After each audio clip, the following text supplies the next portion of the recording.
Magandang araw po sa inyo, Sir Blair. Bago ko po ibahagi ang aking kwento, ay gusto ko munang magpasalamat sa inyo para sa pagbabahagi mo ng mga kwento ng kababalagan dahil mahilig talaga akong makinig sa mga ganyang klase ng kwento. Ang kwentong ibabahagi ko ay matagal nang nangyari, pero hanggang ngayon ay malinaw pa rin sa aking isipan ang bawat detalye ng pangyayaring yon sa aking buhay. Bilang lumaki ako sa isang liblib na baryo, ay pangarap ko na noon pa na makarating sa syudad. Kaya naman, nang magkaroon ako ng pagkakataon na matupad ang pangarap kong yon, ay agad ko yung sinunggaban.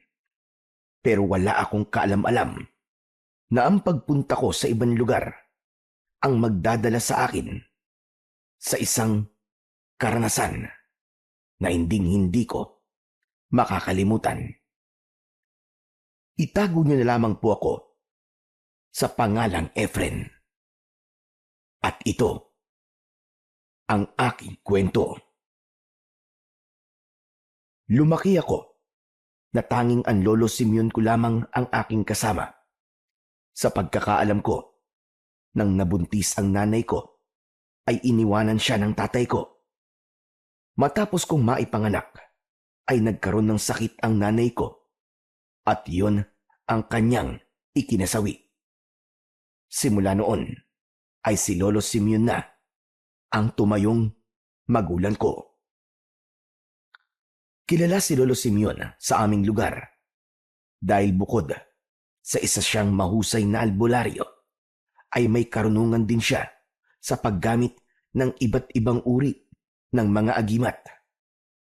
Ang totoo nga niyan, binatilyo pa lamang ako nang sinimulan niya akong turuan sa kanyang mga kaalaman.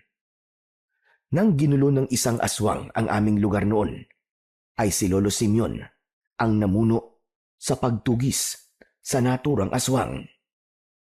Gamit ang kaalaman niya sa paggamit ng agimat, ay naitaboy niya ang aswang at bumalik na ang kapayapaan sa aming lugar. Meron pa rin naman kaming mga kamag-anak sa side ni Lolo Simeon, pero nakatira sila sa ibang lugar. Minsan ay nagbabakasyon sila sa bahay namin, pero ang talagang gustong-gusto kong bumibisita sa amin ay ang pinsan ko na si Marvin. Kaya naman, nang bigla na lang siyang bumisita sa amin isang umaga, ay sobrang saya ko talaga. Nagsisibak ako noon ng kahoy sa harapan ng aming bahay nang dumating ang pinsan kong si Marvin. Napahinto ako noon sa aking ginagawa at masaya kong niyakap ng maigpit ang pinsan ko. "Uy, insan! Ginulat mo naman ako. Hindi ka man lang nagsabi na uuwi ka rito." Eh, gusto ko kasi na isorpresa kay ni Lolo Simeon. Saka, ang hirap din naman na tumawag dito sa inyo. Palaging walang signal eh. "Sinabi mo pa. O halika sa loob. Panigurado matutuwa si Lolo kapag nakita ka." Sus, duda ako na matutuwa yun. Sasabihin na naman yan na magpapasaway lang ako rito. "Huwag mo na kasing pasakitin ang ulo ni Lolo. O tara na. Ano, kumain ka na ba?" Oo, kumain ako sa karinderya sa may bus station. Kaya busog pa naman ako. Aba, teka lang. Ano yan suot mong kwintas? Isa ba yan sa pamana sa'yo ni Lolo? "Ah, oo. Ibinigay niya sa akin to noong nakaraang buwan. Sabi niya, pangontra daw to sa aswang at pinag-aralan ko na kung paano gamitin to. Mamaya na tayo magkwentuhan. Magpakita ka muna kay Lolo." Naglakad kami ni Marvin papasok sa bahay. Close talaga kami ni Marvin. Sa lahat kasi ng pinsan ko, ay siya ang madalas na dumadalaw sa amin ni Lolo Simeon. Tapos, palagi siyang may kwento sa akin tungkol sa syudad kasi doon sila nakatira. Ikinikwento niya sa akin ang mga bagay na meron sa syudad, gaya ng matataas na building, LRT at MRT, mall at kung ano-ano pa. Pagpasok namin ni Marvin sa bahay, ay nakita namin si Lolo Simeon na abala sa pagriritual sa isa sa mga agimat niya. Hawak niya ang agimat sa kanyang mga kamay habang nakapikit. Bumubuka ang bibig niya ng mabilis, pero wala kaming naririnig na anumang salita. Hinintay naming matapos si Lolo Simeon at nang bumukas na ang mga mata niya, ay nagulat siya nang nakita niya si Marvin. Napatayo siya mula sa pagkakaupo. Hello, Lola Simeon. Kumusta po? Nandito na naman po ang pinakagwapo mong apo. Ano na naman ginagawa mo rito? Siyempre, dinadalaw kayo nitong pinsang ko. Miss na miss ko na nga po kayo eh. Hindi niyo po ba ako namimiss? Kalokohan! Mag-aasik ka lang dito ng kasamaan mo. Para sa kaalaman mo, hindi ko pa rin nakakalimutan yung ginawa mo nung huling beses na nandito ka. Hanggang ngayon ay tulala pa rin si Elena dahil niligawan mo siya tapos bigla ka nakipaghiwalay nung aalis ka na. Hindi ka na naawa sa dalagang yon. Pinaglaruan mo lang siya. Lo, siya naman kasi ang nagpakita ng motibo eh. Saka, masisisi niyo ba ako kung gwapo ako? Sigurado ko, nandito ka lang sa lugar naming gwapo dahil sa syudad ka nakatira. Pero sa lugar ninyo, paniguradong pagkaraniwang ka lang. Lo, pwede bang wag niyo munang sabunin si Marvin? Kararating lang po niya tapos ganyan po kagad na salubong niyo sa kanya. Ayos lang, Efren. Sanay naman na ako kay Lolo eh. Alam kong lambing lang niya yan sa akin. O siya, sige. Pumunta ka na muna sa kwarto ko para makapagpahinga ka na. Sigurado ako na napagod ka sa haba ng biyahe mo eh. Ay nako, sinabi mo pa. Sige, magpapahinga na muna ako. Lo, kwentuhan tayo mamaya ah. Ayoko makipag-usap sa'yo. Love you, Lo. Natatawang pumasok si Marvin sa kwarto ko. Dala ang isang traveling bag. Nang isinarado niya na ang pinto, ay saka ako tumingin kay Lolo Simeon. Napailing siya. Sabay palatak. Paniguradong may kalokohan na naman gagawin ng pinsa mo na yan habang nandito siya. Tapos aalis siya. Naiiwanan sa atin. Ang problema ginawa niya. Hayaan niyo na po, Lo. Hindi po ba kayo masaya na dinalaw tayo dito ni Marvin? Sa kasagami po ng apo niyo, siya lang po ang halos taon-taon na nakakaalala sa atin. Maganda sana kung maayos siya si Marvin. Pero ano pa bang magagawa ko kundi hayaan siyang nandito? Alangan naman palayasin ko yan at pabalikin sa Maynila. Sige po, Lo. Tatapusin ko muna po yung pagsisibak ko ng kahoy sa labas. Ano po palang uulamin natin mamaya? Magluto ka na lang ng sinigang na baboy. Paborito yun ni Marvin, hindi ba? Kumuha ka ng pera sa wallet ko at bumili ka sa talipapa ng mga kailangan mo sa pagluluto. Pagkatapos ng ginagawa mong pagsisibak. Napangiti ako sa sinabing yun ni Lolo Simeon. Dahil kahit parang palaging mainit ang ulo niya kapag kausap niya si Marvin, ay alam kong kahit sa simpleng katotohanan na alam ni Lolo kung ano ang paboritong ulam ni Marvin, ay masasabi ko na mahal niya ang pinsan ko. Napakasaya ko sa pagbisita ni Marvin sa amin ni Lolo Simeon. Hindi na ako makapaghintay sa mga ikikwento niya sa akin tungkol sa syudad. Naging abala si Lolo sa mga nagpagamot sa kanya. Kaya ako na ang nagluto ng sinigang na baboy. Pagsapit ng tanghali, ay lumabas na si Marvin sa kwarto ko. Nag-inat siya at dumiretso siya sa kusina at nakita niya na naghahain na ako ng kakainin namin. Tama-tama ang gising mo, insan. Kakain na tayo.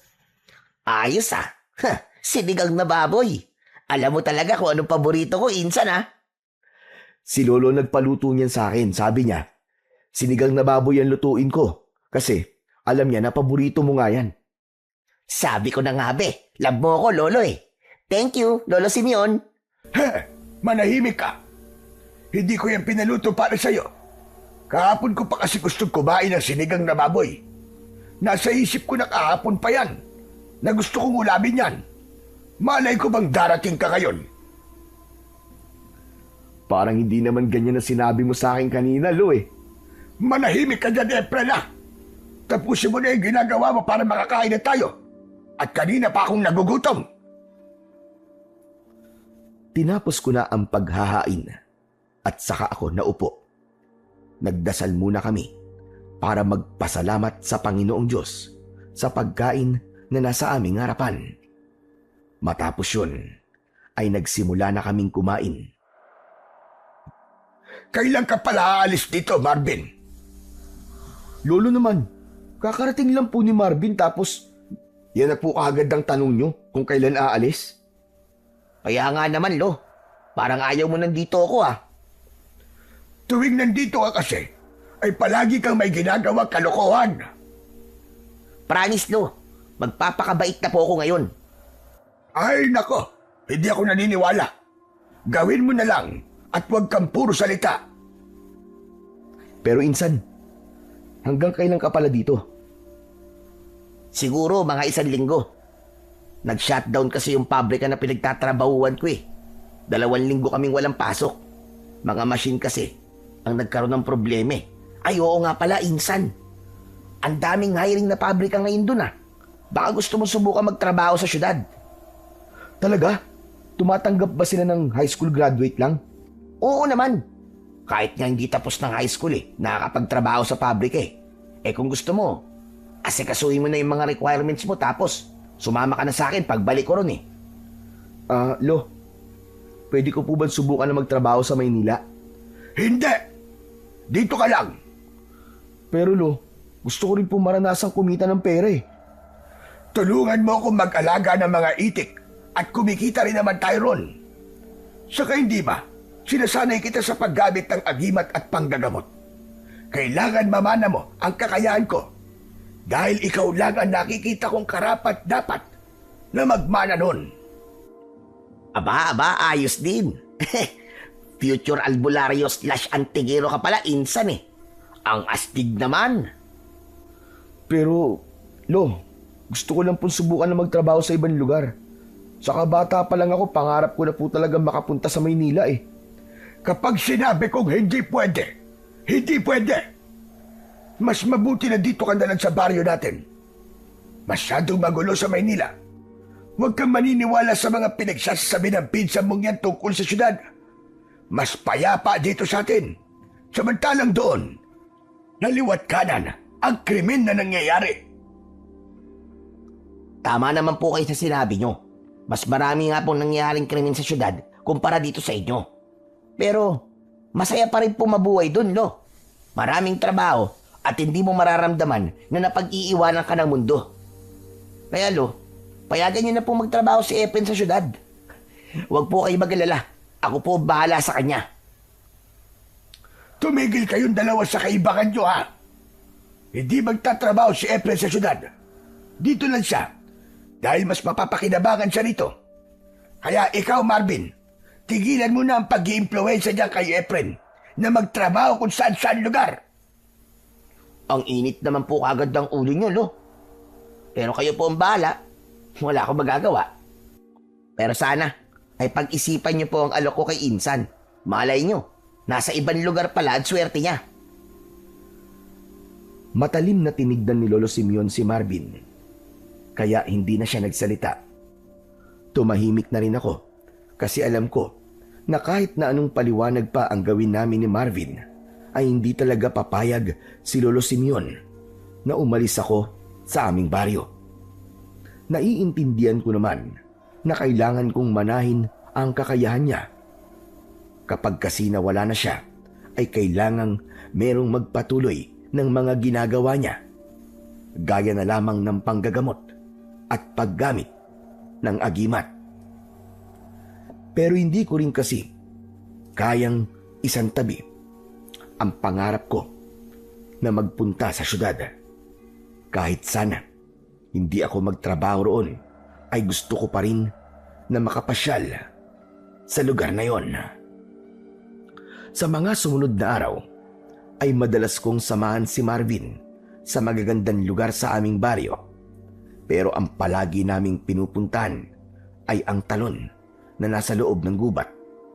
Sinabi rin sa akin ni Lolo Simeon na palagi kong bantayan si Marvin at siguraduhin ko na hindi ito gagawa ng anumang kalokohan. Isang hapon, nagtungo kami ni Marvin sa talon para maligo at lumangoy. Alam ko na sinusulit na niya ang araw na naroon siya sa aming baryo dahil sa makalawa ay aalis na siya. Nang napagod ako sa paglalangoy at pagtalon mula sa itaas ng talon, ay naupo ako sa malapad na bato. Inilublob ko ang mga paa ko sa tubig. Maya-maya pa ay lumapit si Marvin at umupo siya sa tabi ko. Malapit ka na palang umalis, Insan ah. Kaya nga eh. Grabeng bilis ng araw. Paniguradong matatagalan na naman bago ako makabalik dito. Ay teka Insan, maalala ko. Kinausap mo na ba ulit si Lolo Simeon? Hindi Insan. Ang ibig ko sabihin, yung tungkol sa sasama ka sa akin tapos magtatrabaho ka. Ah, yun ba? Wala. Hindi ko na siya kinausap tungkol dyan. Alam ko kasi na hindi naman siya papayag kahit anong paliwanag pa ang gawin ko eh. Saka Insan, naiintindihan ko naman si Lolo. Naisip ko rin na kung magtatrabaho ako sa malayong lugar, ay mawawala na si Lolo ng kasama sa bahay. Kawawa naman siya kapag nangyari yun. Alam mo naman, matanda na siya, di ba? Mahirap mag-isa sa bahay kapag nasa ganong edad na. Sa bagay, tama yung sinabi mo. Pero hindi ba? Pangarap mo makarating sa syudad? Oo. Alam mo naman yun eh. Bata pa lang tayo gustong gusto ko na talaga makarating sa lugar na maraming building at malalaking gusali. Gusto kong makasakay dun sa sinasabi mong LRT at makapasok sa mall. Pero siguro, mukhang hanggang pangarap na lang yun. Ang bilis mo namang sukuan ng pangarap mo. Huwag kang ganyan, Insan. Pero alam mo, may naisip akong ideya. Ano na namang naiisip mo? Baka kalokohan na naman yan ah. Hindi. Naisip ko kasi na kung hindi natin mapapapayag si Lolo na magtrabaho ka sa syudad, edi magbakasyon ka na lang doon kahit ilang araw lang. Tapos bumalik ka ulit dito. At least, nakarating ka sa lugar na gusto mong puntahan, di ba? Ang tanong kung papayag ba si Lolo Simeon. Ayoko na magsabi sa kanya kasi nalulungkot lang ako kapag hindi siya pumapayag na umalis ako rito eh. Napakadali ng solusyon sa problema mo eh. Eh di tumakas ka. Aalis tayo habang tulog pa si Lolo Simeon. Wala nang magagawa yun kapag nakaalis na tayo. Hindi naman niya alam ang papunta sa amin eh. Ayoko, Insan.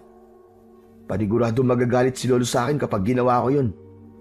Alam mo, kapag masyado kang matatakutin, wala ka mararating sa buhay, maniwala ka. May nabasa nga ako sa isang libro dati na ang sabi, ang takot natin ang pumipigil sa atin para makamit natin ang ating pangarap. Kaya kung pangarap mo talagang makarating sa syudad, Insan, alisin mo yung takot mo kay Lolo Simeon. Sa ilang araw ka lang naman dun eh. Babalik ka rin dito. Siguro, magagalit si Lolo sa'yo pagbalik mo. Pero at least, natupad naman ang pangarap mo, di ba? Natigilan ako at napaisip sa mga sinabi ng pinsan kong si Marvin. Natukso akong pumayag sa naisip niyang ideya. Pero hindi ko maalis sa utak ko ang katotohanan na magagalit talaga si Lolo Simeon kapag umalis ako nang hindi nagpapaalam sa kanya. Nang sandaling yon ay nahati ang aking utak sa pagdedesisyon kung sasama ba ako kay Marvin sa syudad o hayaan ko na lang na maging pangarap na lamang ang aking pangarap. Kinagabihan ay magdamag kong pinag-isipan ang sinabi sa akin ni Marvin. Siyempre, hindi ko inalis sa isip ko na talagang magagalit si Lolo Simeon kapag umalis ako nang hindi nagpapaalam sa kanya. Ngunit naisip ko rin na baka yun na ang una at huli kong pagkakataon na makapunta sa syudad. Baka hindi na ako magkaroon ng ganong pagkakataon kapag pinalagpas ko pa yun. Bago ko natulog, ay isang desisyon na ang nabuo sa aking isipan. Nang magising ako kinaumagahan, ay hindi nawala sa utak ko ang desisyon na yon. Habang nag-aalmusal kami, ay biglang dumating ang kapitan ng aming baryo. Kinausap niya si Lolo Simeon sa labas at napansin ko na seryoso ang kanilang mga muka. Sinamantalan ni Marvin na nasa labas si Lolo para kausapin niya ako. Ano, Insan? Pinag-isipan mo namang mabuti yung sinabi ko sa'yo kahapon? Oo, Insan. Nakapag-desisyon na ako. Sasama na ako sa iyo sa syudad. Pero siguro 3 araw lang ako ron, ha? Ayos. Pero magpapaalam ka pa rin ba kay Lolo? Hindi, kasi paniguradong di siya papayag Tatakas na lang ako. Bahala na kung magalit siya sa akin. Tama ka rin naman na kailangan kong tuparin ng pangarap ko na makapunta sa lugar kung saan ka nakatira. Huwag ka mag-alala, Insan. Kasi sagot ko na ang pamasahe mo pagpunta ron at pabalik dito. Saka wala kang iintindihin doon kasi libre ang pagkain. Kami ni Tatay ang bahala sa'yo. Nang pumasok si Lolo Simeon, ay itinigil namin ni Marvin ang pag-uusap. Napansin ko na tila may mabigat na problema si Lolo Simeon nang bumalik siya sa pagkakaupo. Lo, bakit parang pasan niyo po ang lahat ng problema sa mundo? Ano po ba sinabi sa inyo ni Kapitan? May kailangan kasi akong gamutin sa kabilang baryo na isang pamilya. Humingi ng tulong kay Kapitan para ako ay kausapin. May hinala kasi sila na binabarang ang pamilyang yon. Grabe. Nakakaawa naman pala sila kung ganun. Kaya pagkatapos natin kumain, ay pupuntahan ko na ang pamilyang yon. Kung totoong binabarang sila, ay kailangan ko sila kagad magamot at mabigyan ng pangontra. Dahil baka kung ano pa ang mangyari sa kanila. Tama po kayo, Lo. Baka po malaki ang galit sa kanila ng kung sino man bumabarang sa kanila. Kasi buong pamilya ang dinali. Matatagalan siguro ako ron, Apo. Baka mga pahapon na ako makabalik. Kaya kayo na muna ni Marvin ang bahala rito. Huwag niyo na akong hintayin sa pananghalian at kumain na kayo kapag nagugutom kayo. Nagkatinginan kami ni Marvin. Kahit wala siyang sinabi, ay alam ko ang tumatakbo sa utak niya ng oras na yon. At sigurado ko na iisa ang naiisip naming dalawa. Matapos naming mag-almusal, ay naghanda na si Lolo Simeon sa kanyang pag-alis.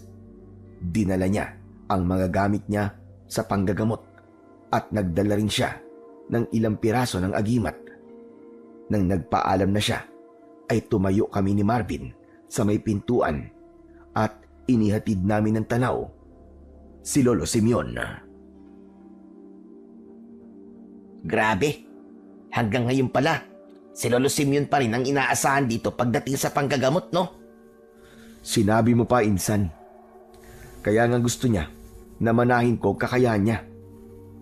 Pero gusto bang gawin ang ginagawa ni Lolo? Oo naman. Parang ang sarap kasi sa pakiramdam na nagpapasalamat ang mga tao sa'yo dahil nakakatulong ka sa kanila. Saka sino pa ba ang pagmamanahan ni Lolo ng kakayahan niya kundi ako lang? Sa mga apo niya, ako lang naman ang interesado sa ginagawa ni Lolo Tama ka, Insan. Ayoko maging albularyo gaya ni Lolo Simeon. Baka hindi na ako makapunta sa mga bar kasi Kahit gabi may nagpapagamot sa akin. Pero mamaya na tayo mag-usap. Alam ko na alam mo kung anong tumatakbo sa utak ko ngayon. Ngayon na tayo aalis, Insan. Tama ka. Samantalahin natin habang wala pa si Lolo. Sige na, maligo ka na. Tapos, mag-empake ka na ng mga damit mo. Bilisan mo. Agad akong kumilos para maghanda sa pag-alis. Inuna ko ang pagligo at saka ako nag-empake ng mga damit na dadalhin ko. Hindi ko na dinamihan dahil 3 araw lang naman akong mawawala sa bahay. Habang nag-e-empake ako, ay bigla akong natigilan. Nagkaroon ako ng pagdadalawang isip kung itutuloy ko nga ba ang pagsama ko kay Marvin papunta sa syudad. Napapitlag ako nang pumasok si Marvin sa kwarto. Basa ang buhok niya dahil kakatapos lamang niya na maligo. Oh, bakit nakatulala ka pa dyan? Hindi ba sabi ko sa'yo, bilisan mo na? Insan, ano kasi, parang nakukonsensya ako eh. Ngayon ko lang kasi ito gagawin. Yung aalis ako nang hindi nagpapaalam kay Lolo. Eh ngayon ka lang naman talaga aalis ang baryong to, di ba? Kaya unang beses mo talaga itong gagawin. Kung nagdadalawang isip ka, pwede ka namang wag na sumama. Mahirap yang hindi ka sigurado, Insan. Ay naku, paano ba? Sige na nga, sasama na ako sa'yo. Mag-iiwan na lang ako ng sulat kay Lolo para alam niya kung nasan ako. Yan, magandang ideya yan. Pero bilisan mo na para hindi tayo abuti ng gabi sa daan. Tinapos ko na ang aking pag-eempake. Matapos yun, ay nagsulat ako sa papel ng isang sulat para kay Lolo Simeon. Inilagay ko roon na sumama ako kay Marvin sa pagpunta sa syudad. At tumingi rin ako ng tawad sa kanya. Sinabi ko na gusto ko talagang makarating sa syudad at 3 araw lang naman akong mawawala. Itiniklop ko ang papel at ipinatong ko yun sa lamesa sa kusina. Pinatungan ko ng kutsara ang sulat para hindi yun liparin. Hindi nagtagal ay magkasama na kaming umalis ni Marvin. Magkahalong kaba at saya ang nararamdaman ko habang naglalakad kami papalayo. Nang nakasakay na kami ng tricycle, ay doon ko na tinanggap ng tuluyan na kailangan kong harapin ang galit ni Lolo Simeon pagbalik ko sa baryo namin. Nang nakarating kami sa bus station, ay sumakay kami ng bus papunta sa Maynila. Hindi nagtagal ay umandar na yon. Habang tulog si Marvin sa biyahe, ako naman ay gising na gising. Nakakasakay naman ako ng bus, pero yun ang unang beses na babiyahe ako ng matagal. Nakatingin ako sa labas ng bintana. Makalipas ang ilang oras, ay unti-unti nang nagbago ang dinadaanan namin. Mula sa mga maliliit na bahay, ay nakakita na ako ng matataas na building sa hindi kalayuan.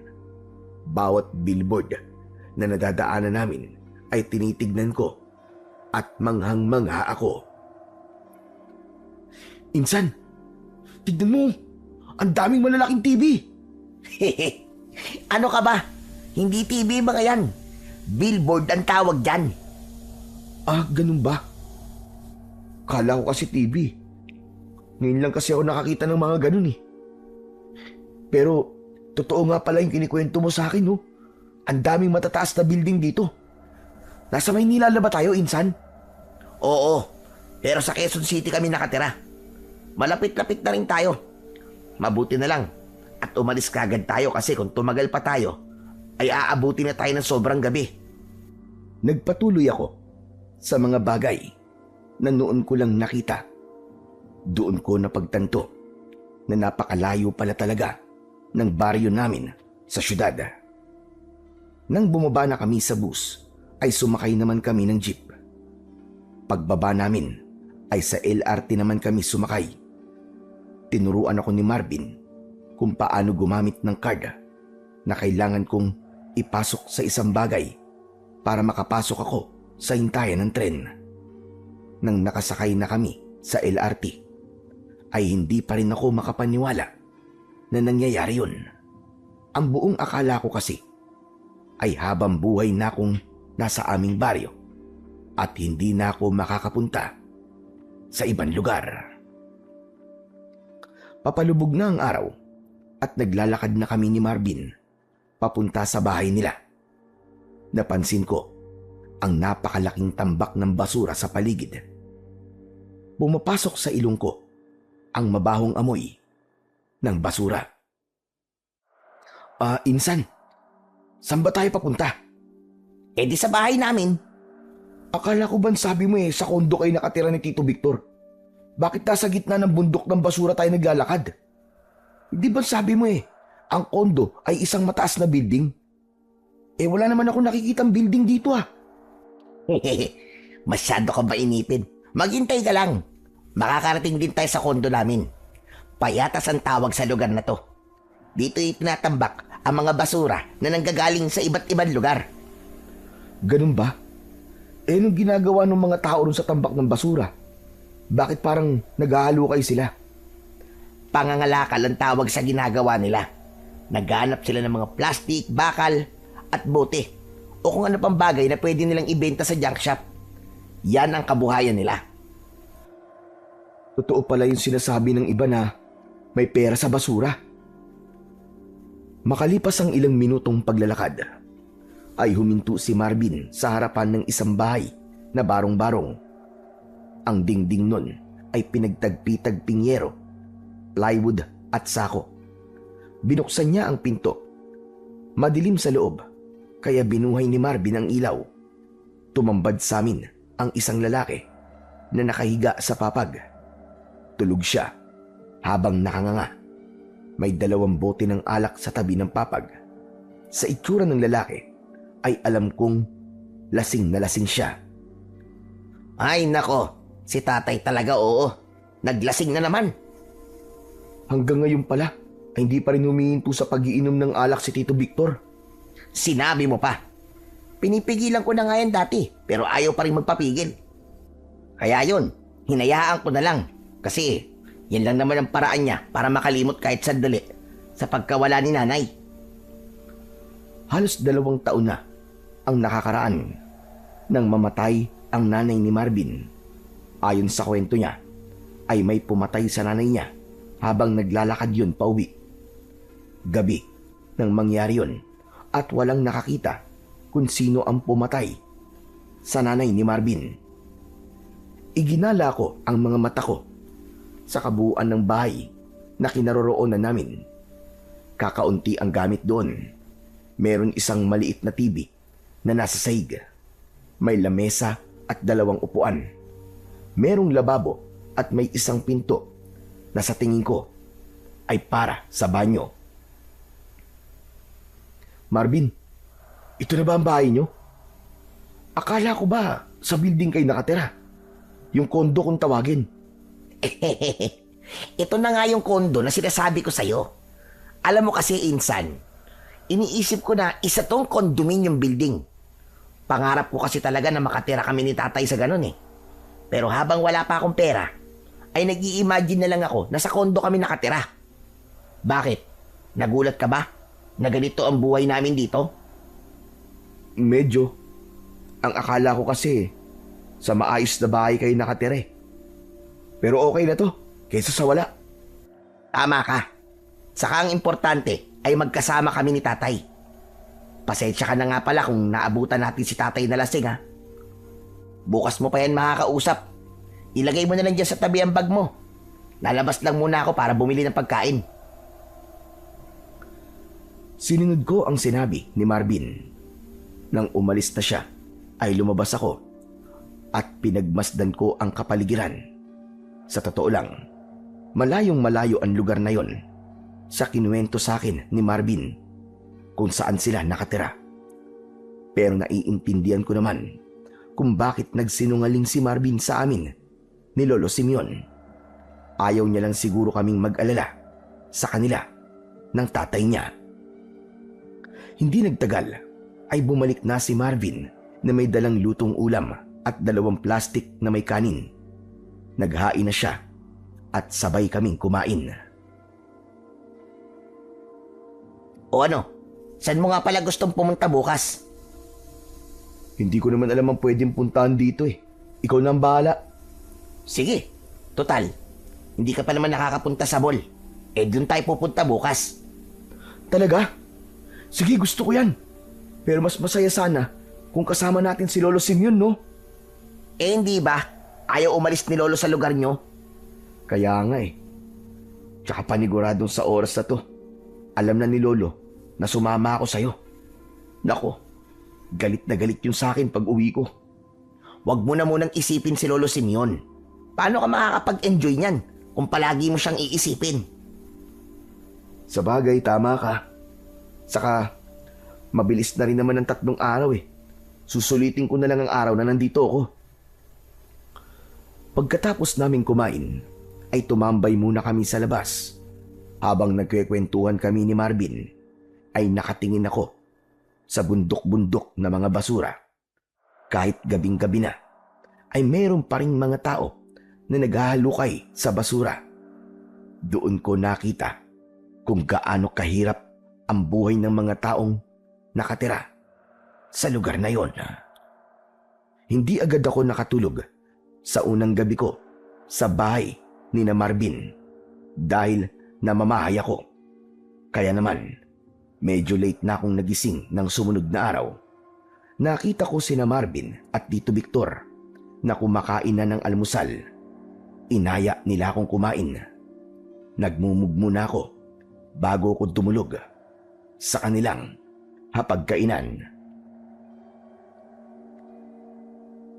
Kagabi pala kayo dumating dito ni Marvin. Abay, pasensya ka na. At lasing ako nung dumating kayo eh. Hindi ko tuloy ikaw na welcome. Welcome pala sa bahay namin, Efren. Ayos lang po, Tito. Kumusta naman po pala kayo? Eto, hirap pa rin sa buhay. Tapos 2 linggo pang walang pasok sa pabrika yung pinsa mo. Hindi ko na tuloy alam kung saan kamay ng Diyos kami kukuha ng pagkain sa mga susunod na araw. Tay, may naitabi naman po akong pera kahit papano eh. Makakasurvive pa rin po tayo. Ako po ang bahala sa ating 3. Sa bagay, saka pwede rin naman tayong mga lakal eh. Pero maiba ko. Mabutit pinayagan ka ni tatay na sumama kay Marvin, Efren. Tito, ang totoo po niyan eh. Hindi po ako nagpaalam sa kanya. Tumakas lang po ako. Alam ko po kasi na hindi niya ako papayagan na umalis sa baryo eh. Gusto ko po talaga makarating dito eh. Naku po, nalintikan na. Sigurado nagwawala na ngayon yun. Ayaw pa naman nun na sinusuway siya. Kaya ikaw, Marvin, ipasyal mo si Efren ha. Huwag mo sayangin ang pagtakas niya sa lolo niyo. Ay, sandali lang. At kukunin ko vitamins ko. Tumayo si Tito Victor. May kinuha siyang 1 bote ng gin na nakapatong sa lababo.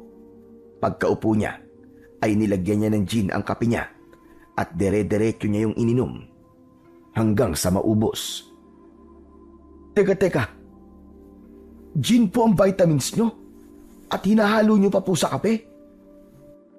Hehe, masanay ka na dyan kay Tatay Insan. Lahat na nga yata ng inumin at pagkain ay hinahaluan niya ng alak. Kulang na nga lang, pati sinigang lagyan niya ng gin Aba, magandang ideya sinabi mo, anak ah. Sa susunod na ay gagawin ko yan. Hindi ko pa kasi nasusubukan na lagyan ng gin ang sabaw ng sinigang. Anak ng tinapa, bakit ba sinabi ko pa yon? Nagkaroon ka pa tuloy ng ideya. Natawa ko sa naging usapan ni na Marvin at Tito Victor. Nakita ko na kahit mahirap ang buhay nila, ay masaya pa rin sila. Naging magana ang pagkain ko, lalo na't napakasayang kausap ni Tito Victor. Masyado kasing seryoso sa buhay si Lolo Simeon, kaya hindi ko siya nakakabiruan. Lalo na kapag kumakain kami. Pagkatapos namin kumain, ay naligo na kami ni Marvin sa isang poso na medyo malayo sa bahay nila. Maraming mga taong nag-iigib doon Kaya kapag nauubos na ang tubig sa aming timba, ay kailangan ulit naming pumila. Malayong malayo yun sa buhay namin sa baryo. Doon kasi ay meron kaming sariling balon na pinagkukunan namin ng tubig na panligo at kami lang ni Lolo ang gumagamit ng balon na yon. Matapos maligo ay umuwi na kami para magbihis. Pinahiram ako ni Marvin ng maayos na damit at sapatos. Pagdating namin sa mall ay labis akong namanga. Noon lang kasi ako nakakita at nakasakay sa escalator at elevator. Para akong isang bata na ipinasyal sa isang napakalaking palaruan. At dahil sa wala akong pera, ay nagtingin-tingin na lang kami sa mga nakadisplay na paninda sa iba't ibang tindahan na naroon. Pagsapit ng tanghali, ay kumain kami ni Marvin sa isang kilalang fast food restaurant. Nag-take out kami ng fried chicken at spaghetti para kay Tito Victor. Kung saan-saan pa ako dinala ni Marvin nang umalis kami sa mall. May pinuntahan kami na isang napakalaking parke at doon kami naglakad-lakad habang nagkikwentuhan. Palubog na ang araw nang magdesisyon kami na umuwi na. Inabot na kami ng dilim habang naglalakad kami sa gitna ng mga bundok ng basura. Ano? Kumusta? Natuwa ka ba sa mga pinuntahan natin kanina ha, Insan? Sobra-sobra, Insan. Walang mga ganun sa baryo namin eh. Ang dami rin palang magagandang lugar dito, no? Hayaan mo. Bago ka umalis, ay pupunta tayo sa isang amusement park. Ano naman yung amusement park? Parang peryahan, pero mas malaki at maraming rides. Basta, mag-e-enjoy ka ron panigurado. Mukhang maganda nga ron ah. Ang dami ko na maikikwento kay Lolo na mga napuntahan ko rito. Napahinto ako sa paglalakad nang maramdaman ko ang bahagyang pag-init ng aking agimat. Tumaas ang balahibo ko sa aking mga braso at sinundan yon ng mabilis na pagtibok ng aking puso. Kinakabahan akong luminga sa paligid. Hinawakan ko ang agimat at mas naramdaman ko ang init nun. Nang mapansin ni Marvin na mag-isa lang siyang naglalakad, ay lumingon siya sa akin at napakunot noo siya. Oh, bakit bigla kang tumigil sa paglalakad, Insan? May problema ba? Insan, bigla kasing uminit tong agimat ko eh. Ang sabi kasi sa akin ni Lolo, kapag bigla na lang itong uminit, ay may aswang sa malapit. Insan, meron bang aswang dito sa inyo? Aswang? Nagpapatawa ka ba? Paano naman magkakaroon ng aswang dito, Insan? Ipapaalala ko lang ha, na nasa syudad tayo at wala tayo sa baryo nyo. Walang aswang dito, Insan. Halika na nga, umuwi na tayo para maibigay na natin itong pasalubong natin kay tatay. Oo nga, baka nagkamali lang ang agimat ko. Pilit kong inalis ang kaba sa dibdib ko at nagpatuloy na ako sa paglalakad. Pero hindi ko maiwasan na lumingalinga sa paligid dahil pakiramdam ko ay may mga matang nakasunod ng tingin sa amin ni Marvin. Nang nakarating na kami ni Marvin sa bahay nila, ay tulog naman si Tito Victor. Lasing na naman siya at may suka pang nagkalat sa sahig. Nilinis muna ni Marvin ang suka at sa kanya pinunasan ng basang bimpo ang tatay niya. Habang pinanonood ko si Marvin, ay napansin ko ang lungkot sa mga mata niya. Sa totoo lang, Insan, naawa na ako rito kay tatay eh. Ilang taon nang patay si nanay pero hanggang ngayon ay hindi pa rin niya matanggap na hindi na namin kasama si nanay. Masakit talaga mawala ng mahal sa buhay, lalo na't matagal na nakasama ni Tito Victor si Tita Sonia. Pero hanggang ngayon ba, ay hindi pa rin nahuhuli yung gumawa nung kay tita? Sa kasamaang palad, hindi pa rin, Insan eh. Saka hindi na ako umaasa na babibigyan pa ng ustisya yung pagkamatay ni nanay. Kapag kasi wala kang pera, hindi uusad ang ustisya para sa'yo. Talagang para lang sa mayayaman ng ustisya, insan.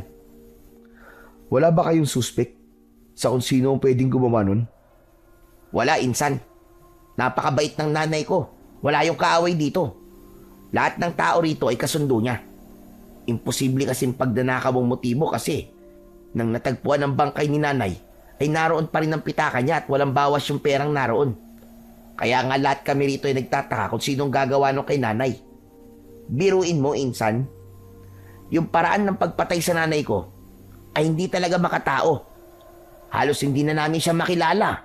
Wakwak ang tiyan niya at nakalabasan lahat ng lamang loob niya. Huminto sa pagsasalita si Marvin. Tila may kung anong bumara sa kanyang lalamunan. Namuo ang luha sa gilid ng kanyang mga mata at agad niyang pinunasan gamit ang kanyang kamay. Tama na, insan. Pasensya ka na kung bakit naitanong ko pa tungkol kay tita. Ayos lang. Sa tingin ko, maganda rin na naikwento ko yun para masanay ako. Pero sana talaga, maparusahan pa rin ang gumawa nung kay nanay. Alam ko kasi, na habang malaya pa rin ang walang niyang yon, ay hindi matatahimik ang kaluluwa ni nanay. Labis ang awang naramdaman ko para sa pinsan kong si Marvin. Parehas man kaming namatayan ng ina, ay masasabi ko na mas masakit ang nangyari sa kanya. Nakasama niya kasi ng matagal ang nanay niya at namatay yun sa isang karumal-dumal na paraan. Habang ako naman ay sanggol pa ng nawalan ng nanay at wala pa akong kamalay-malay ng mga panahong yun. Kinabukasan ng umaga ay nagising ako dahil sa malakas na pagyugyug ni Marvin sa braso ko.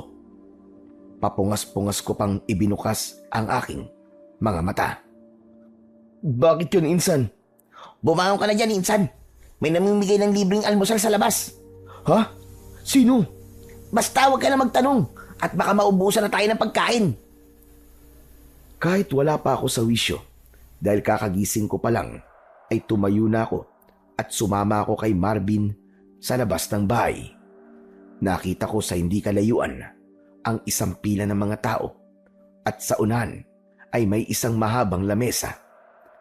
Pumila na kami ni Marvin para makakuha kami ng libreng almusal. Isang magandang babae ang nakita ko sa unahan na siyang nangunguna sa pamimigay ng pagkain.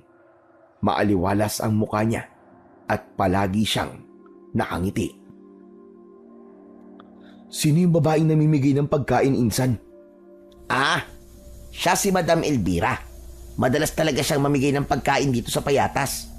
Minsan nga namimigay din siya ng grocery at mga damit. Napakayaman kasi niya. Kaya niya yung ginagawa. Siguro, hindi niya na alam kung anong gagawin niya sa pera niya sa sobrang dami. Kaya itinutulong na lang niya sa mga mahihirap. Grabe. Ang bait naman pala niya kung ganun. Akala ko kasi sa mga mayayaman, masasama ang ugali. Hindi naman lahat. Marami pa rin ang gaya ni Madam Elvira na mabait at palaging tumutulong sa mga nangangailangan. Alam mo, insan, naiisip mo lang na lahat na mayayamang tao ay masama ang ugali kasi baka ganong karakter ang palagi mo nakikita sa mga palabas sa telebisyon. Kaya nga tama ka dyan sa sinabi mo. Madalas kasi nakapagmayaman sa palabas ay kontrabida. Pero nasan nga pala si Tito Victor? Bakit hindi pa natin siya sinama rito? Para nakalibre na rin siya ng almusal. Okay na. Nauna na si tatay sa atin kanina. Siya nga gumising sa akin para sabihin na may palibreng almusal si Madam Elvira. Hindi yung nagpapauli sa mga ganito, no? Palagi yung nauuna. Mabilis na umusad ang pila dahil mabilis ang kilos ni Madam Elvira at ng iba pang katulong niya sa pamamahagi ng pagkain sa mga tao. Nang kami na ni Marvin ang nasa unahan, ay si Madam Elvira ang mismong nag-abot sa akin ng pagkain. Sa isang pinggan ay merong pansit, 3 piraso ng pandesal at 1 pritong itlog. Nang napatingin ako sa mga mata niya, ay biglang nag-init ang aking agimat. Luminga ako sa paligid dahil alam ko na kapag ganun ang nangyayari sa agimat na yon, ay merong aswang sa paligid. Sandali lang. Hindi mo ba kukunin itong pagkain mo? Sorry po. Maraming salamat po pala sa libreng almusal. Walang anuman. May kape kami rito. Kung gusto mo pumunta ka roon sa kabilang lamesa para makahingi ka. Bago ka ba rito? Ngayon lang kasi kita nakita Opo. Nagbabakasyon lang po ako sa pinsan ko. Sabi ko na nga ba, hindi kasi pamilyar ang mukha mo sa akin Matamis akong ngumiti kay Madam Elvira. At saka ako umalis, nadala ang pagkain na ibinigay niya. Umuwi na ako sa bahay at naabutan ko ron si Marvin na kumakain na. Umupo na rin ako at sinabayan siya sa pag-aalmusal. Mas masarap talaga ang pagkain kapag libre. Kaya nga walang ganito sa baryo namin. Pero sa bagay, lahat kasi kami ron ay mahirap. Kaya walang tutulong sa amin sa ganitong paraan. Anong walang tumutulong ang sinasabi mo? Nakalimutan mo na yata si Lolo Simeon Hindi man siya nagbibigay ng libreng pagkain, pero tumutulong naman siya sa mga tao sa pamamagitan ng panggagamot niya. Ay oo nga pala no. Saka hindi nagpapabayad yun si Lolo. Kung ano o magkano lang ang ibigay sa kanya, tinatanggap niya. Pero alam mo, kung ako kay Lolo Simeon, maniningil ako ng malaki. Kung ginagawa niya yon, malamang mayaman na kayo ngayon. Meron na siguro kayong malaki at konkretong bahay. Nako, malabong gawin niya ni Lolo. Naniniwala kasi siya na nagkaroon siya ng ganong kakayahan para tumulong dahil bigay yon ng Panginoong Diyos sa kanya. Sabi pa nga niya, baka kapag sinamantala niya ang mga tao, ay baka mawala sa kanya ang kapangyarihang manggamot. Yun naman na opinion ko lang, pinsan. Di, kapag ikaw na ang pumalit kay Lolo, hindi ka rin maniningil ng malaki.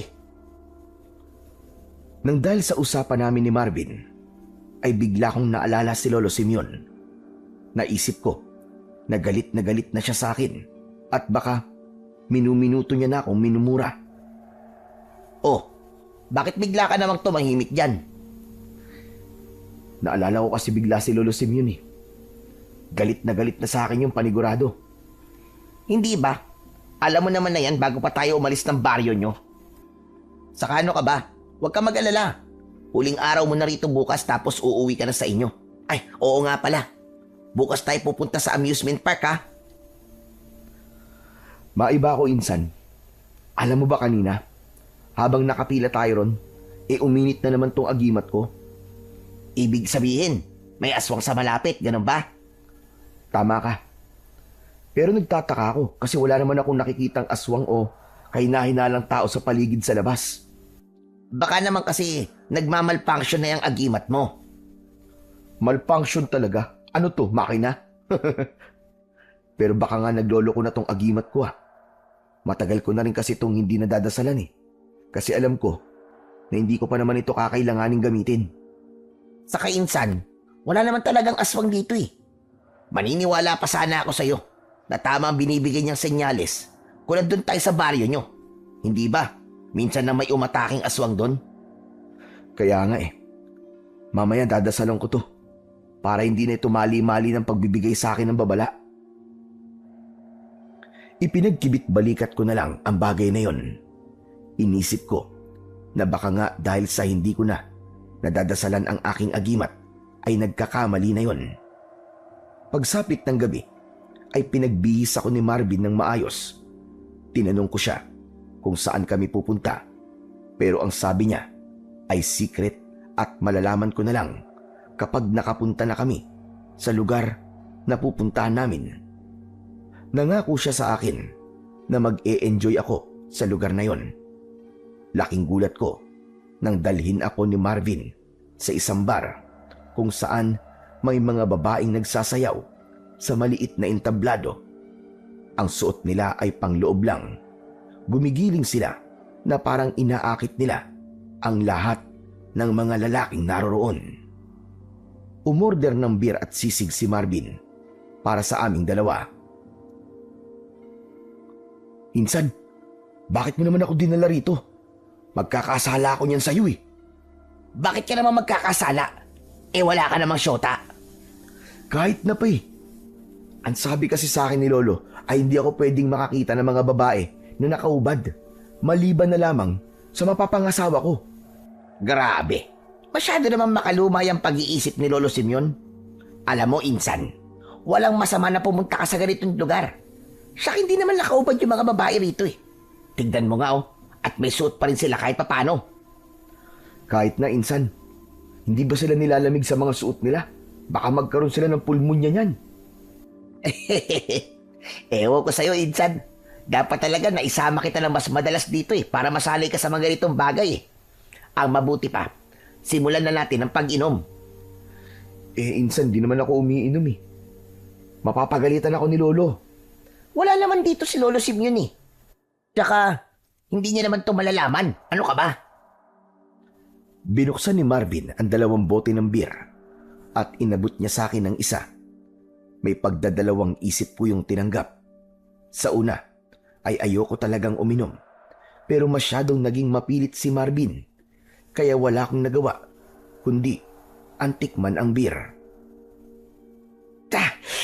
Ang pangit naman ng lasa nito, ang pait. Parang ihi ng tikbalang. Aba, Insan, nakatikim ka na ba ng ihi ng tikbalang?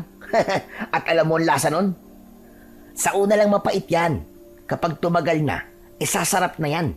Manamis-namis. Sundan mo kasi ng pulutan pagkainom mo. Tapos, panoorin mo lang yung mga babaeng sumasayaw. Ginawa ko ang sinabi ni Marvin. Hindi ko alam kung paano ko nagawang ubusin ang 1 bote ng beer. Nang nasa 2 bote na ako, ay doon na nasanay ang dila ko sa lasa ng alak hanggang sa hindi ko na alam na 3 bote na pala ako. Pasuray-suray akong naglalakad habang inaalalayan ako ni Marvin. Pauwi na kami sa bahay nila. Yun ang unang beses na nalasing ako sa buong buhay ko. Kaya naman, bago sa akin ang ganong pakiramdam. Grabe ka, Insan. Hindi ko akalain na malalasing ka sa 3 bote ng beer. Hindi ba? Ang sabi ko sa'yo, hindi naman ako nagiinom ng alak. Grabe, ganito pala ang pakiramdam ni Tito Victor kapag lasing, ano? Para akong lumilipad. Pakiramdam ko, umiikot ang paligid ko. Ang sarap sa pakiramdam, di ba? Pero, nag-enjoy ka ba kanina? Oo naman, Insan. Grabe, ang gaganda ng mga babae. Pero parang gusto ko silang bigyan ng damit para hindi sila nakasuot ng ganun habang nagsasayaw sila. Bakit kasi nila kailangan magsayaw ng halos kita ng kaluluwa nila? Pwede naman silang magsayaw habang nakasuot ng bestida. Ano ka ba, Insan? Kasama yun sa trabaho nila. Saka hindi sila dadayuin ng mga lalaki kung balot na balot sila habang nagsasayaw. Pambihira ka, oo. Magsasalita pa sana ako nang biglang uminit na naman ang aking agimat. Napahinto ako sa paglalakad at pinakiramdaman ko ang paligid. May narinig akong kaluskos sa kung saan. Napatingin ako sa kaliwa at mula sa hindi kalayuan ay may nakita kong anino na mabilis na gumalaw at biglang nawala. Oh, ano na naman problema mo, Insan? Nasusuka ka ba? Insan, nakita mo rin ba yun? Parang may tao dun ah. Dun oh. San? Wala naman ah. Saka, wala naman tao dito sa basurahan na ganitong oras. Tara na, umuwi na tayo at gusto ko na matulog. Uminit na naman kasi tong agimat ko eh. Alam mo, dasalan mo na nga yung agimat mo para hindi na yan nagkakamali. Walang aswang dito, Insan.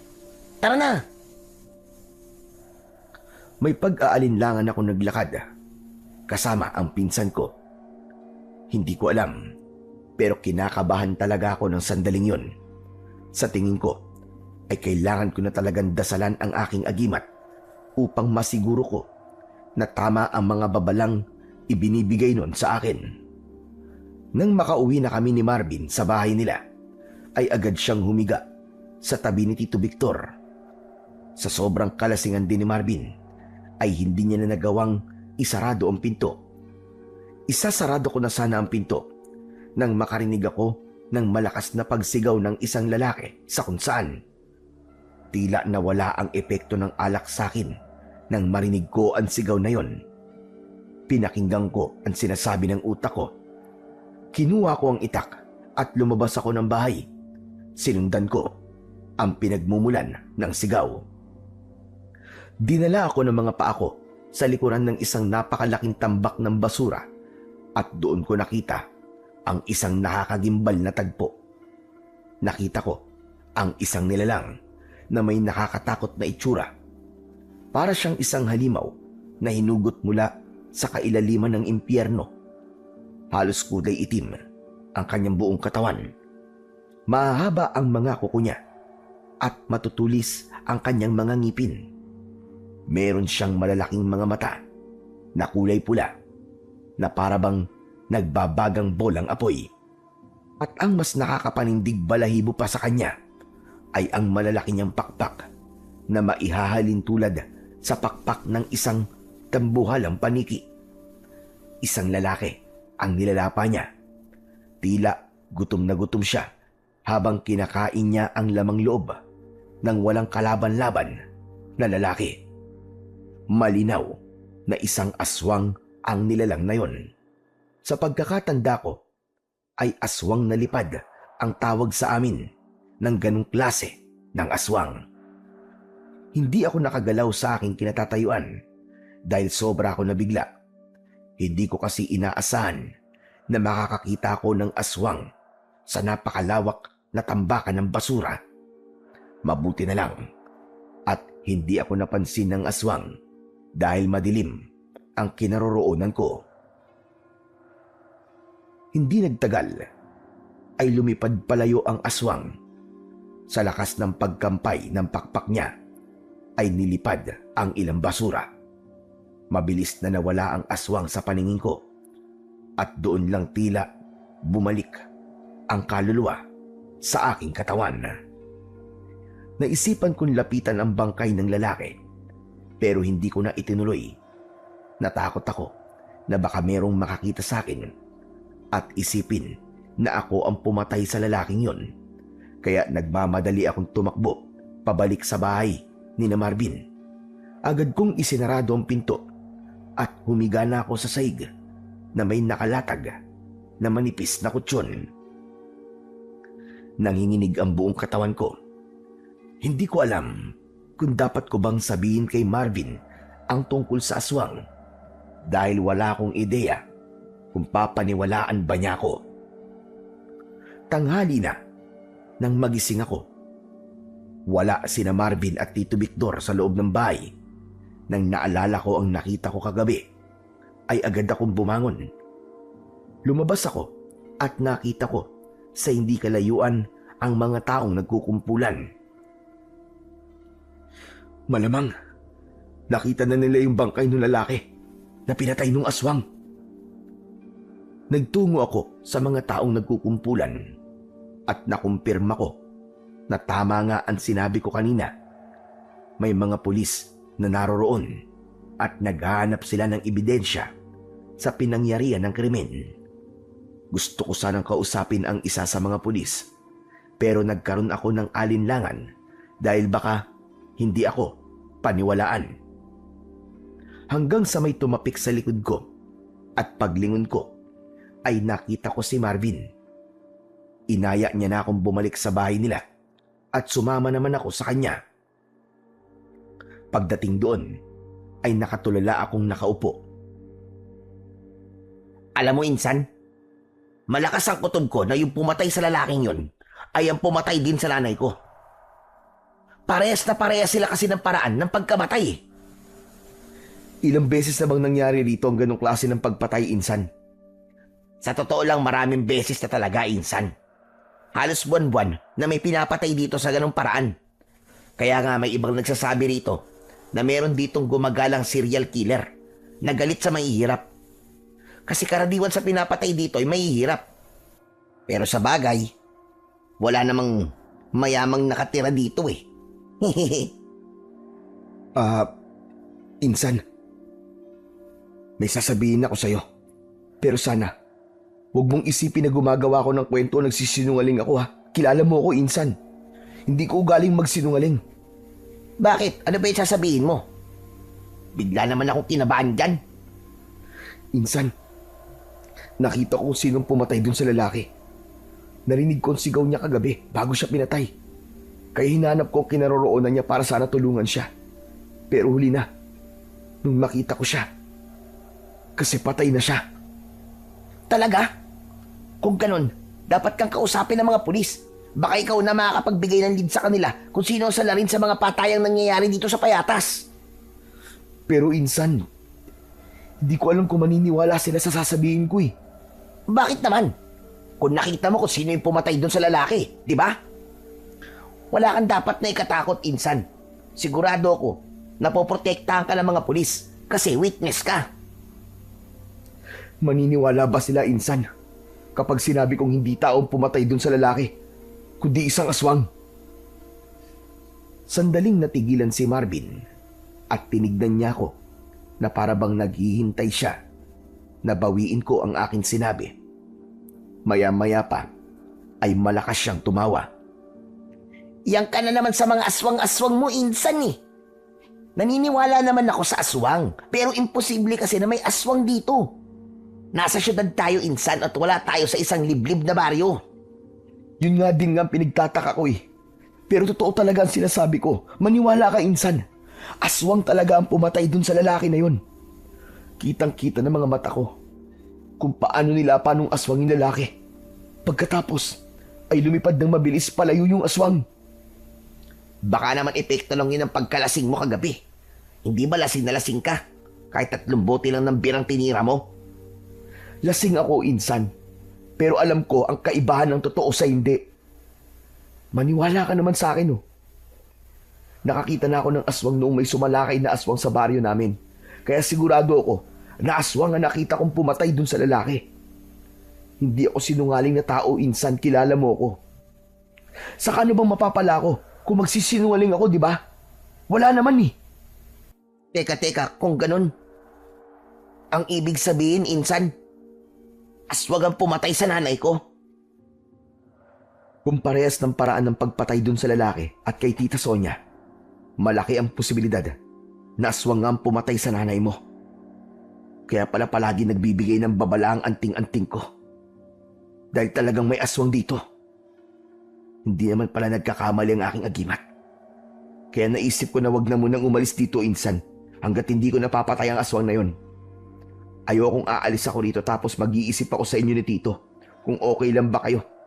Lalo na't walang nakakaalam kung kailan muling aatake ang aswang o sino ang susunod niyang bibiktimahin. Ilang taon naming inisip na taong pumapatay sa lugar na to. Pero isa palang aswang ang may gawa nun. Kailangan malaman to ni tatay. Wag mo munang sasabihin kay Tito Victor. Para sa akin, mas makakabuti kung tayong dalawa lang munang makakaalam nito. Baka kasi ipagsabihin ni Tito sa iba at isipin nila na nananakot lang ako o kaya isabihin nilang nababaliw ako. Insan, kailangan may ebidensya muna tayo na may aswang nga rito para hindi na tayo mahirapang magpaliwanag sa mga tao. Tama ka. Hindi kasi naniniwala ang mga tao rito sa aswang. Kaya kung sasabihin natin sa kanila na may aswang dito at wala naman tayong ebidensya, ay hindi talaga sila maniniwala sa atin. Pero Insan, paano mo papatayin yung aswang? Maraming paraan. Pero depende pa rin sa klase ng aswang kung mahirap o madali lang siyang patayin. Pero yung aswang na nakita ko, sa tingin ko, ay mahirap siyang patayin dahil may kakayahan siyang makalipad. Pero kaya mo patayin talaga yung aswang na yun, Insan? Sa totoo lang, hindi ako sigurado. Kung sakali, ito ang unang beses na makikipaglaban ako sa isang aswang. Ang tanging sandata ko lang ay itong agimat ko. Na ang alam ko lang na kayang gawin ay makaramdam kung may malapit na aswang sa paligid. Huwag kang mag-alala, Insan. Tutulungan kitang tugisin ang pesting aswang na yon. Hindi pwedeng wala akong gawin dahil pinatay niya ang nanay ko. Kailangan ko magiganti. At kailangan natin patayin ang aswang na yon para wala na siyang maging susunod na biktima. Nagpasalamat ako dahil naniwala si Marvin sa akin. Sapat na sa akin na may isang tao na naniniwala sa mga sinabi ko. Pinag-usapan namin kung ano ang aming gagawin at ang naging plano namin ay kailangan naming magronda sa tambakan ng basura hanggang sa mahuli at mapatay na namin yung aswang. Naudlot ang pag-uwi ko sa baryo namin dahil sa aswang. Nangako ko sa sarili ko na hindi ako aalis sa lugar ni na Marvin hanggat hindi namamatay ang aswang.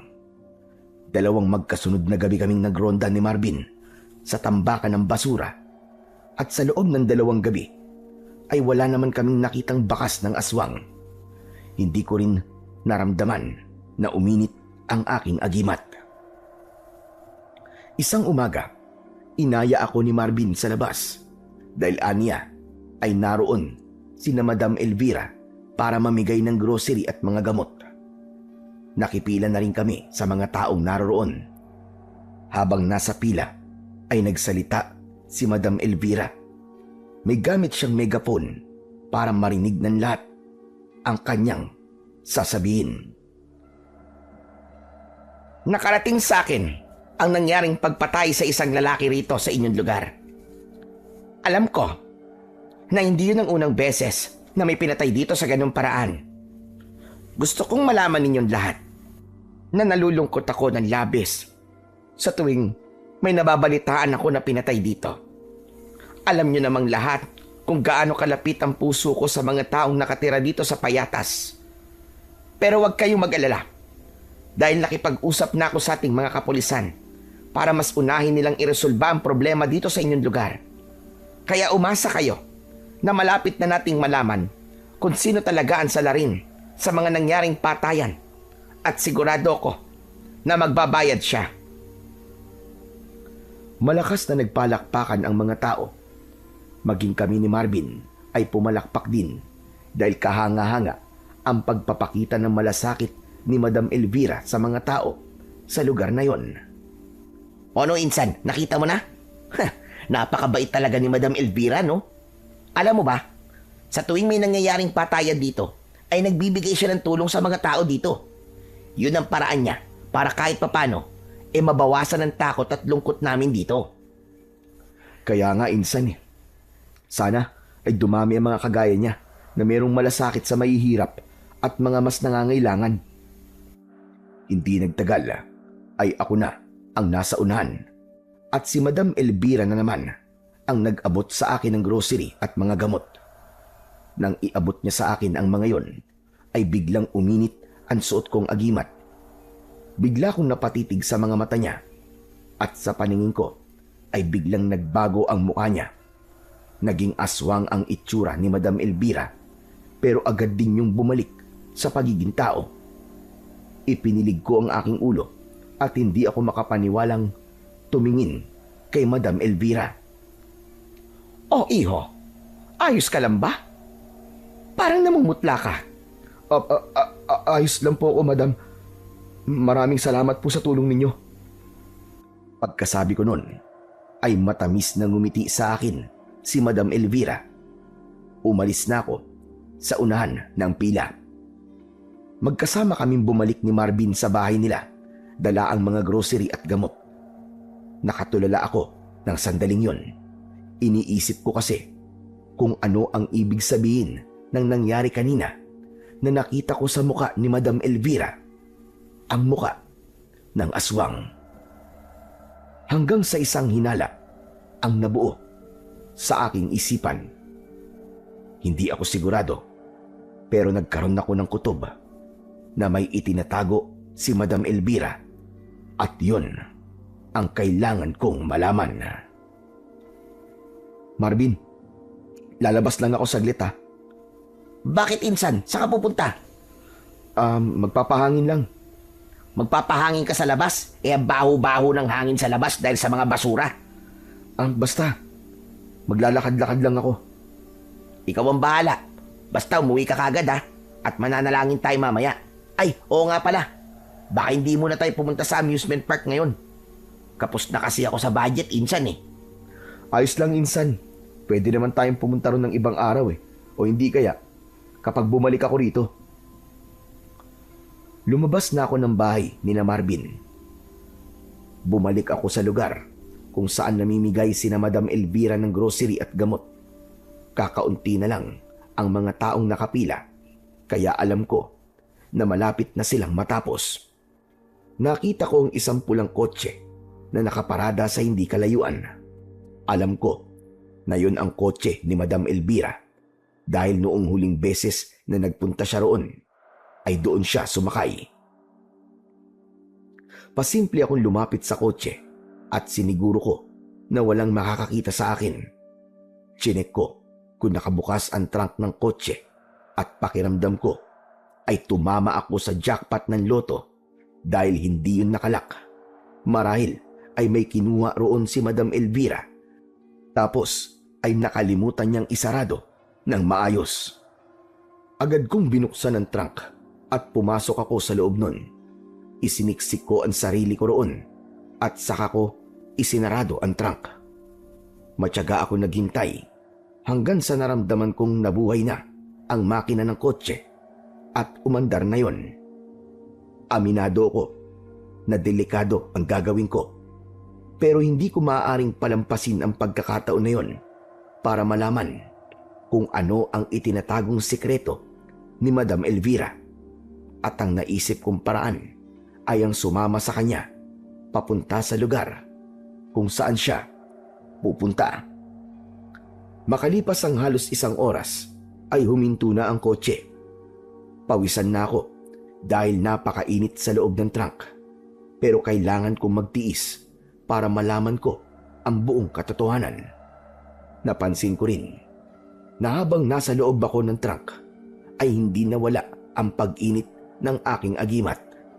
Malinaw na senyales yun na may malapit na aswang sa akin at tanging si Madam Elvira lang ang taong malapit sa akin. Narinig ko ang pagbukas at pagsarado ng pinto ng kotse. Naghintay pa ako ng ilang minuto bago ko lumabas sa trunk ng sasakyan. Nakita ko ang isang malaking bahay sa aking harapan. Umikot ako sa buong bahay hanggang sa may nakita kong nakabukas na bintana. Pagsilip ko roon ay nalaman ko na kwarto yun ni Madam Elvira. Nakaharap si Madam Elvira sa isang malaking salamin habang pinagmamasdan niya ang kanyang sarili. Hinaplos niya ang kanyang muka at ang kanyang katawan. Napakaganda ko pa rin pala talaga. Sinong mag-aakala na napakahabang panahon ko nang nabubuhay sa mundong ito? Iba rin talagang nagagawa ng pagkain ko ng tao para mapanatili ko ang aking kagandahan at kabataan. Maraming salamat sa mga hampas lupang nakatira sa tambakan ng basura dahil silang nagbibigay sa akin ng ganito kagandang mukha. Napakadali naman kasi nilang utuin. Konting tulong lang, makakalimutan na nila ang patayan na nangyari. Masyado silang mababaw. Isang malakas na halakhak ang pinakawalan ni Madam Elvira. Nagimbal ako, hindi lang sa mga sinabi niya, kundi maging sa refleksyon niya sa salamin. Iba ang nakarehistrong anyo ni Madam Elvira sa salamin. Dahil doon ay kitang-kita ko na siya nga ang aswang na may malaking pakpak. Doon na naging malinaw sa akin ang lahat. Si Madam Elvira ang aswang na pumapatay sa mga tao sa payatas. Ginagawa niya yon upang mapanatili ang kanyang kagandahan. At ang kabutihan na ipinapakita niya ay ginagawa lang niya para hindi siya mapaghinalaan ng mga tao na siya ang tunay na salarin sa lahat ng patayan na nangyayari sa tambakan ng basura. Para sa akin, ay sapat na ang aking mga nalaman kaya naisip kong umalis na roon. Kailangan makabalik kagad ako sa lugar ni na Marvin para masabi ko kay Marvin ang aking natuklasan. Lumayo ako sa bintana at malalaki ang mga akbang na naglakad ako palayo sa bahay ni Madam Elvira. Ngunit hindi pa man ako nakakalayo nang marinig ko ang boses ni Madam Elvira sa akin likuran. Tinanong niya ako kung sino ko. Marahan akong humarap sa kanya. Teka sandali. Hindi ba isa ka sa mga nakatira roon sa tambakan ng basura? Ikaw yung bisita ni na Marvin. Tama ba ako? Ako nga po yun. Ako po si Efren. Ano palang ginagawa mo rito sa bahay ko? May kailangan ka ba? Ano po eh. Gusto ko lang po magpasalamat sa pagtulong niyo sa amin. Ah, ganun ba? Napaka-sweet mo naman yata. Talagang pumunta ka pa rito sa bahay ko para sabihin lang sa akin yan. Kahit sa pagkakaalala ko, ay nagawa mo nang magpasalamat sa akin kanina. Ano po kasi madam eh. Natutuwa po kasi ako sa pagtulong na ginagawa niyo. Bihira po kasi ako makakita ng mga taong kagaya niyo. Malaki talaga ang puso ko para sa mga mahihirap. Kung hindi mo na itatanong, ay dati rin akong mahirap. Alam ko ang pakiramdam ng walang-wala. Kaya ginagawa ko ang lahat ng aking makakaya para makabawas sa paghihirap ng mga tao sa payatas. Ipagpatuloy niyo lang po yan, madam. Sigurado po ako na mas marami pa pong blessing mula sa Panginoong Diyos ang matatanggap niyo. Isang pilit na ngiti ang pinakawalan ko. Sa tingin ko naman ay hindi nakakaramdam si Madam Elvira na alam ko ang kanyang sikreto. Ngunit nawala ang ngiti ko nang nakakatakot na ngumisi si Madam Elvira. Maraan siyang naglakad papalapit sa akin at huminto siya sa aking harapan.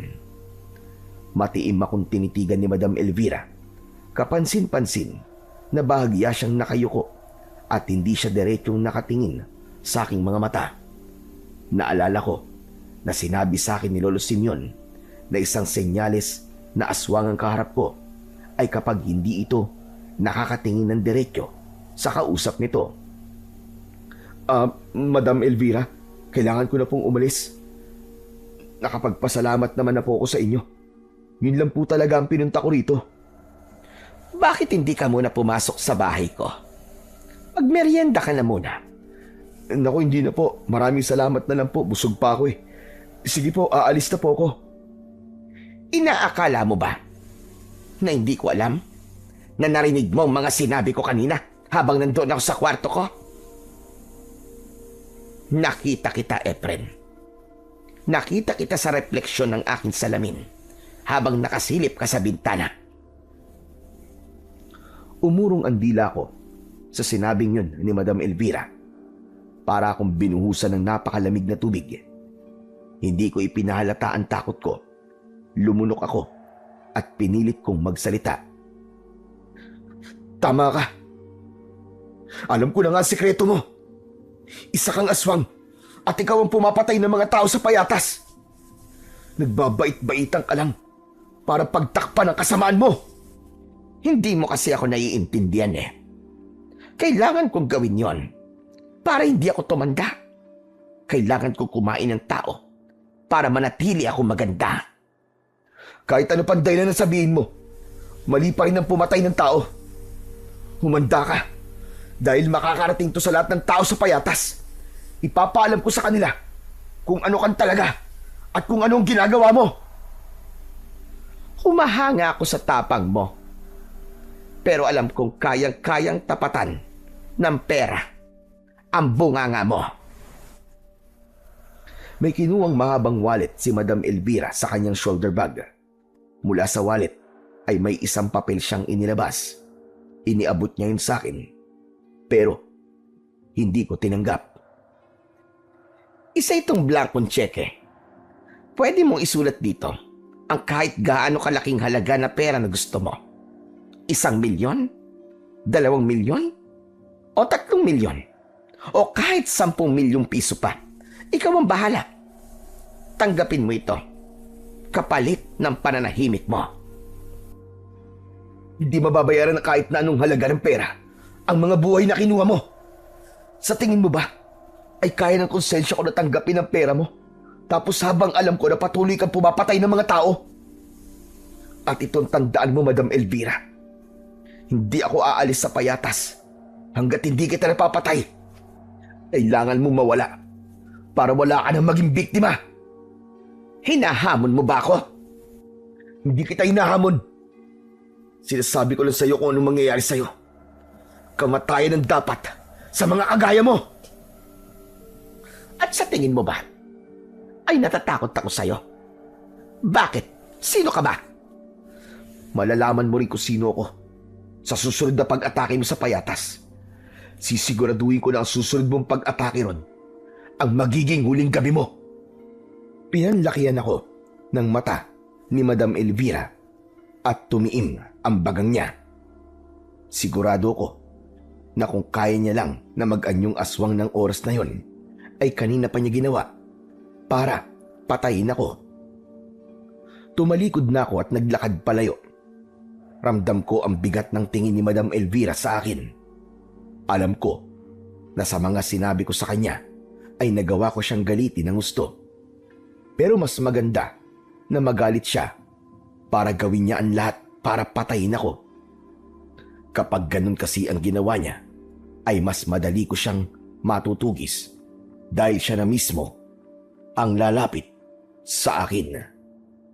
Sa totoo lang, wala sa plano ko ang malaman ni Madam Elvira na alam ko na ang pagiging aswang niya. Pero dahil sa nahuli pala niya ako, ay wala na akong nagawa kundi ang ipakita sa kanya na hindi ako natatakot sa mga kagaya niya. Sumakay ako ng tricycle para makauwi na ng mabilis sa bahay ni na Marvin. Pagdating ko roon, naabutan ko si Marvin na mag-isang kumakain. O insan, buti nakauwi ka na. Saan ka ba galing? Ang sabi mo maglalakad-lakad ka lang sa labas. Nauna na akong kumain kasi ang tagal mo eh. Si tatay naman ay nasa labas at nakikipag-inuman na naman. Ayaw pa niyang umuwi kasi nag-i-enjoy pa siya sa pag-inom-inom niya eh. Marvin, may kailangan ka malaman. Kilala ko na kung sino ang aswang dito. Ha? Sino? Magugulat ka. Si Madam Elvira. Ano ka mo? Sigurado ka ba sa sinasabi mo, insan? Paano naman magiging aswang si Madam Elvira? Eh, ang bait-bait nun. Kahit nga ako hindi rin makapaniwala nang malaman ko na isa siyang aswang. Pero insan nagsasabi ako ng totoo. Ipinaliwanag ko kay Marvin kung paano ko nalaman ang sekreto ni Madam Elvira. Habang nakikinig sa akin si Marvin, ay unti-unting namumuo ang luha sa kanyang mga mata. Bumakas ang galit sa kanyang muka at mariin niyang ikinuyom ang kanyang mga kamay. Maniwala ka sa akin, insan. Si Madam Elvira ang aswang. Kailangan niyang kumain ng tao para mapanatili niya ang kanyang kabataan. At yung pagtulong niya rito sa inyo ay para hindi na siya paghinalaan na may ginagawa siyang masama. Hayop siya. Napakagaling niyang magpanggap. Kulang pa ang lahat ng naitulong niya sa amin bilang kabayaran sa mga buhay na kinuha niya. Lalong-lalo na sa buhay ng nanay ko. Papatayin ko siya. Papatayin ko siya! Lalabas na sana si Marvin, pero agad kong hinawakan ang braso niya. Teka, saan pupunta, insan? Saan pa ba? Pupuntahan ko ang Elvira na yon at papatayin ko siya. Hindi mo pwedeng gawin yan ngayon. At bakit hindi? Buhay ng nanay ko kinuha niya.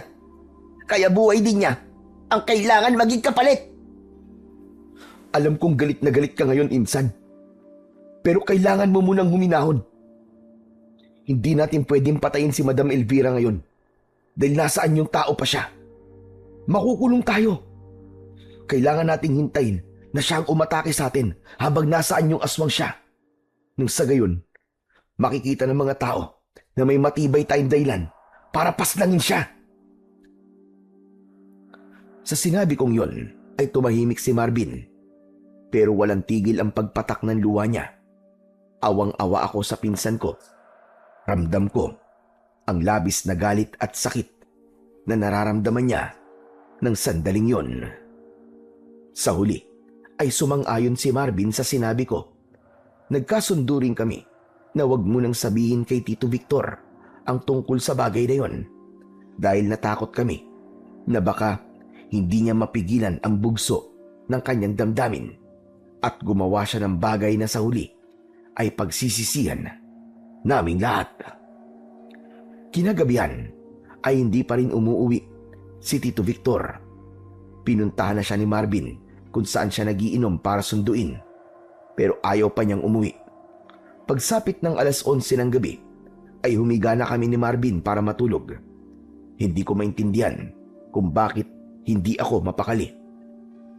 Kahit anong pwesto ng pagkakahiga ay hindi ako makatulog hanggang sa naramdaman ko ang pag-init ng aking agimat. Agad akong bumangon at binuksan ko ang ilaw. Niyugyug ko si Marvin para magising siya. Ano ba, insan? Kakatulog ko lang tapos nanggigising ka kagad. Nandito na si Elvira. Maganda ka. Ha? Ano gagawin ko? Kumuha ka ng asin. Kapag nakita mo siya, isaboy mo yun sa kanya. Takot ang aswang sa asin. Nagmamadaling kinuha ni Marvin ang isang garapon ng asin. Habang itak naman ang kinuha ko, nakiramdam ako unti-unting naging maalinsangan ng paligid na isang senyales na may aswang talaga sa malapit. Nagulat kami nang nakarinig kami ng pagaspas ng pakpak sa may bubong hanggang sa narinig namin ang nakakatakot na boses ng aswang na si Madam Elvira. Lumabas ka! Alam ko nandiyan ka sa loob! Papatayin kita! Papatayin kita! Ikaw ang papatayin ko! Mapagpanggap na aswang! Lumabas ka at harapin mo ko! Tapusin na natin ito ngayong gabi! Nagkatinginan kami ni Marvin at sabay kaming tumango. Lalabas na sana kami nang marinig namin ang pagkanta ni Tito Victor. Halata sa boses niya na lasing na siya. Hindi nagtagal ay narinig namin ang malakas na pagsigaw ni Tito Victor. Nagmamadali kaming lumabas ni Marvin at nakita namin na inaatake ng aswang si Tito Victor. Nakahiga sa lupa si Tito habang isinasalag niya ang kanyang mga braso dahil paulit-ulit siyang kinakalmot ng aswang. Mabilis na tumakbo si Marvin at sinabuyan niya ng asin ang aswang. Malakas na napasigaw ang aswang at nanlilisik ang mga matang tumingin yun kay Marvin. Hayop ka, Elvira! Akala ko'y napakabait mo. Yung pala, ikaw ang pumapatay ng mga tao rito sa payatas. At ikaw rin ang pumatay sa nanay ko. Hindi kita mapapatawad. Lumipad pa itaas ang aswang at nagpaikot-ikot siya sa ere. Nang sandaling yon, ay lumabas na ang ilang mga tao sa kani-kanilang mga bahay. Lahat sila ay nagulantang nang makita ang aswang na lumilipad. May ilan na natatakot na bumalik sa loob ng kanilang bahay, pero may ilan na nanatili sa labas para makiusyoso. Marvin! Ipasok mo na sa loob si Tito Victor! Ako nang bahala rito! Agad na nilapitan ni Marvin si Tito Victor na duguan na dahil sa mga sugat niya sa braso. Inalalayan niya ang tatay niya pabalik sa loob ng bahay, pero biglang bumulusok pa ibaba ang aswang at nakita ko na papunta siya kina Marvin. Mabilis akong tumakbo para salubungin ang aswang na si Madam Elvira. Iniharang ko ang sarili ko kina Marvin.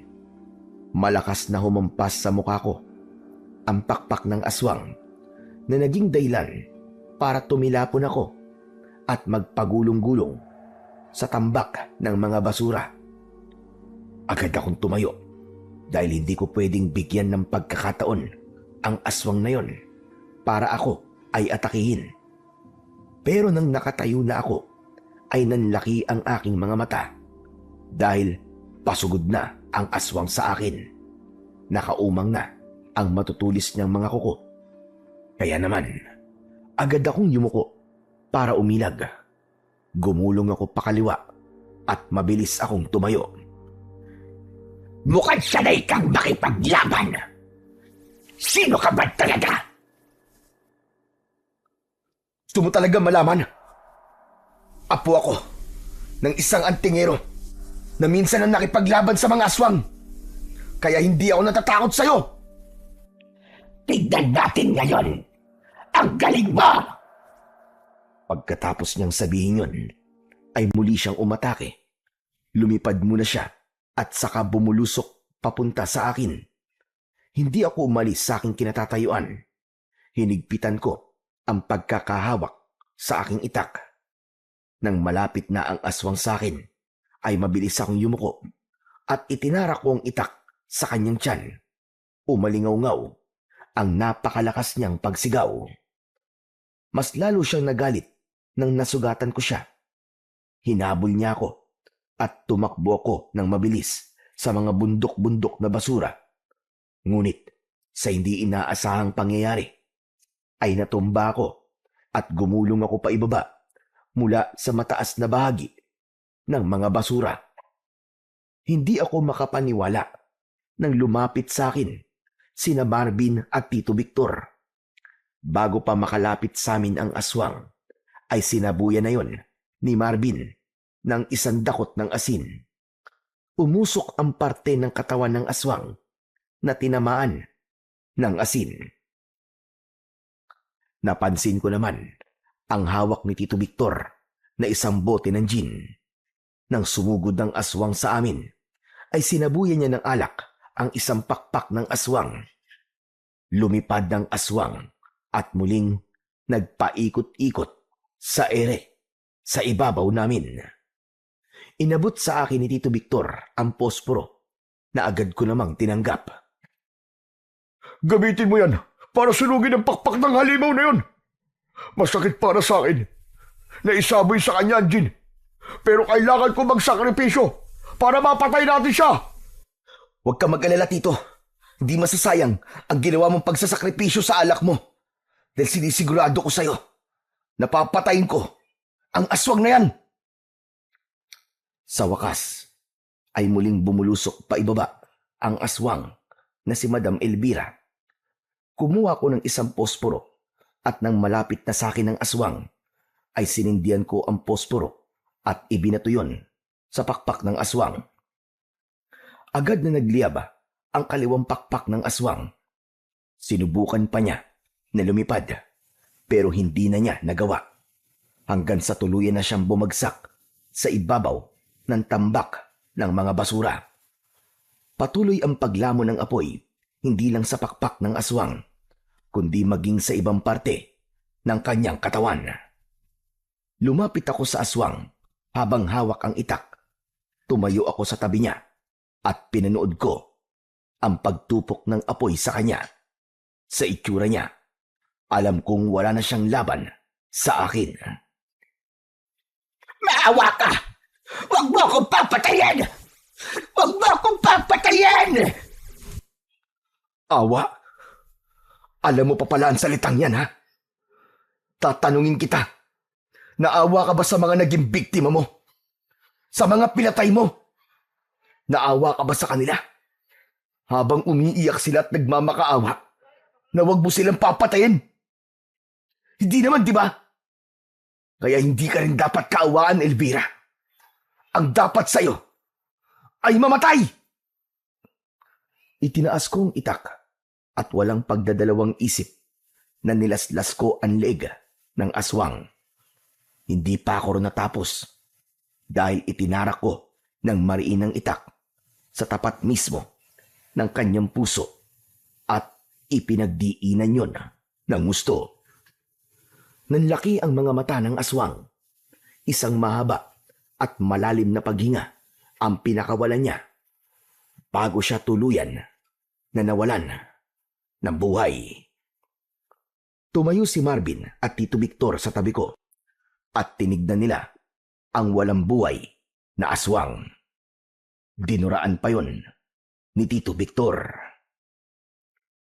Ngayon, nakaganti na rin kami sa pagpatay mo sa asawa ko. At hindi na sayang ang isinakripisyo kong alak sa'yo. Teka, Insan. Alam na niya? Oo, Habang nasa loob kami ng bahay, ay sinabi ko sa kanya ang totoo. Nagulat nga ako kasi matapos ko sabihin kay tatay ang lahat, ay kinuha niyang isang bote ng gin at itinago niya para gamitin na panlaban kay Elvira. Nang sandaling yon, ay lumapit na sa amin ang mga tao para makita ang aswang. Hindi sila makapaniwala nang makita nila na unti-unting bumalik sa pagiging tao ang aswang, hanggang sa nalaman nila na ang aswang na yon ay walang iba kundi ang taong tumutulong sa kanila na si Madam Elvira. Dahil sigurado na ako na tapos na ang kaguluhan sa lugar ni na Marvin, ay nagdesisyon na akong bumalik sa aming baryo. Sinamahan naman ako ni Marvin para dalawa kaming magpapaliwanag kay Lolo Simeon. Nang makita kami ni Lolo Simeon sa harapan ng aming bahay, ay agad siyang kumuha ng itak at akmang susugurin niya kami. Agad na nagtago si Marvin sa likod ko dahil sa labis na takot.